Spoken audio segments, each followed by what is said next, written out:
అందరికీ నమస్కారమండి. Welcome to my channel.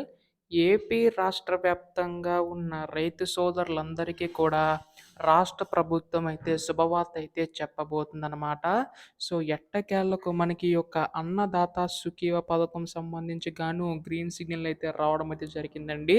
అయితే ఈ యొక్క పథకం సంబంధించి గాను ఈ యొక్క రూ. 20,000 ఎప్పుడు అందించబోతుంది అనే దానిపై ఈ వీడియోలో పూర్తి సమాచారం అయితే తెలుసుకుందాం. ఈ వీడియోనైతే ఎక్కడా కూడా ఆపకుండా పూర్తిగా చివరి వరకు అయితే చూడండి. అప్పుడే మీకు పూర్తి స్థాయి సమాచారం అయితే తెలుస్తది.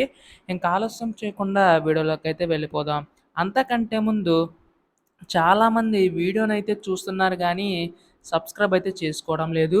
మీరు గనక సబ్స్క్రైబ్ చేసుకుంటే, నేను పెట్టే ప్రతి చిన్న లేటెస్ట్ అప్డేట్ కూడా మీరు ఎప్పటికప్పుడు మిస్ కాకుండా తెలుసుకుంటారు. అందుకోసం ఛానల్‌ని సబ్స్క్రైబ్ చేసుకొని, వీడియోకైతే లైక్ చేయండి. మరికొంతమందికి ఈ సమాచారం అనేదైతే తెలుస్తది. ఇంకా ఆలస్యం చేయకుండా వీడియోలోకైతే వెళ్ళిపోదాం. సో, ప్రస్తుతం ఇక్కడ ఏపీ రాష్ట్ర వ్యాప్తంగా ఉన్న రైతు సోదరులందరికీ ఉపయోగపడేలాగా మనకి కూటమి ప్రభుత్వం ఎన్నికల టైంలో మనకి ఈ యొక్క అన్నదాత సుఖీభ పథకాన్నయితే తీసుకురావడం అయితే జరిగింది గదండీ! సో, ప్రస్తుతం ఈ యొక్క పథకం సంబంధించి గాను నిధులనేవైతే కేటాయించి విడుదల చేయడానికైతే సిద్ధమవుతుందన్నమాట రాష్ట్ర ప్రభుత్వం. అయితే దీనికి సంబంధించి గాను మనకసలు నిధులు ఎప్పుడు జమ చేయబోతుంది? ఎంత జమ చేస్తుంది? అని చెప్పేసి చాలామంది రైతు సోదరులైతే ఎదురు చూస్తున్నారు. సో, వాటికి సంబంధించి గాను మనకి తాజా అప్డేట్ అయితే రావడం అయితే జరిగిందనమాట. అయితే మీ అందరికీ తెలిసినట్లుగానే మనకి రైతు భరోసా కింద అంటే మనకి అన్నదాత సుఖీభవ పథకం కింద రూ. 20,000 అయితే ఇస్తామని చెప్పేసి అయితే అన్నారు కదా! గత ప్రభుత్వంలో రైతు భరోసా కింద రూ. 13,000 మాత్రమే ఇచ్చేవారు. ఇప్పుడు దాన్ని కాస్త అన్నదాత సుఖీభవ పథకం కింద పెంచి మనకి ఈ యొక్క నిధులనేవైతే విడుదల చేయడానికైతే సిద్ధమవుతుందనమాట. అయితే ఈ యొక్క 20,000లో కూడా రాష్ట్ర ప్రభుత్వం తరపున రూ. 14,000, కేంద్ర ప్రభుత్వం తరపునేమో రూ. 6,000 ఇలా మొత్తంగా మనకి నిధులనేవైతే విడుదల చేయడానికైతే సిద్ధమవుతుందండి. రాష్ట్ర ప్రభుత్వం అటు కేంద్ర ప్రభుత్వం అయితే. అయితే ప్రస్తుతం ఈ యొక్క రూ. 6,000 సంబంధించి గాను కేంద్ర ప్రభుత్వం ఏంటంటే 3 విడతల్లో నిధులనేవైతే విడుదల చేస్తుంది గదా! సో, ప్రస్తుతం ఈ యొక్క కేంద్ర ప్రభుత్వం మాదిరిగానే ఈ యొక్క 14,000 కూడా రాష్ట్ర ప్రభుత్వం 3 విడతల్లో విడుదల చేసే అవకాశం ఉందండి. సో, ప్రస్తుతం దీనికి సంబంధించి కూడా నిధులనేవి కూడా సర్దుబాటు చేస్తున్నారనమాట. అయితే ఇప్పటికీ ఈ యొక్క పథకం సంబంధించి అమలు చేయనుండగా కొన్ని కారణాల వల్ల అయితే మనకి నగదైతే లేట్ అవుతూ వస్తుందనమాట.